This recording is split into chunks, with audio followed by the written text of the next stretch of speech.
Саламатсыңдар ма балалар? Бүгін сендермен сынып сағатын өткелі жатырмын.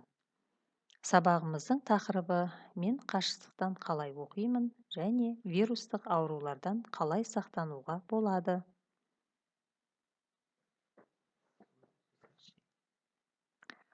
Сабағымыздың мақсаты қашықтықтан сабақ өту барысында оқушыларға арналған жадынамамен таныстыру, вирустық аурулардан қалай сақтанудың жолдарымен таныстыру, өзіндік жауапкершілікпен жұмыс істеуге тәрбиелеу.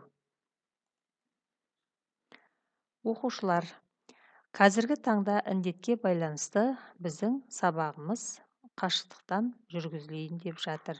Сол себепті біз сіздерге оқушыларға арналған жадынаманы жолдағалы отырмын. Сабағымыз 6 сәуір күні басталады. Сабақ кестесі жұмыс орнына жақын жерде болуы керек. Сабақтар қатаң түрде сабақ кестесі бойынша уақытында өткізіледі. Сабаққа уақытында сабақ басталуға 5 минут қалғанда қосыламыз. Сабақ барысында бөлмеде қатаң тыныштық сақталуы тиіс. Оқушы мұғалімнің нұсқауларын қатаң орындау керек. Осы сияқты жадынаманың қалғанын өзіміз оқып, үйде жақсылап танысып шығамыз.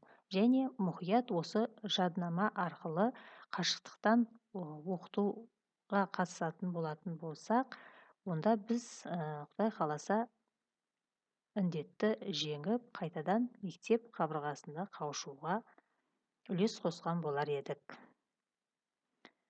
Қашықтықтан қалай оқимын? Бұл сұрақтың жауабын сіздер төменде берілген видеодан көріп тамашалай аласыздар. Бұл видеоны мен ата-аналардың чатына жіберемін.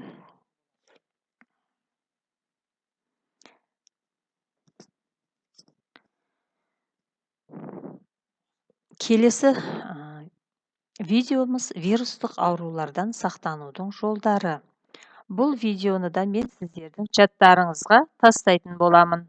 Сол видеоны жақсылап тыңдап, осы жадынаманы мұқият орындасақ, біз Құдай қаласа бәріміз індетті вирусты жеңіп шығамыз. Жарайсыңдар балалар, мен сендердің осы жадынамамен танысып, осы жадынаманы мұқият орындайтындарыңа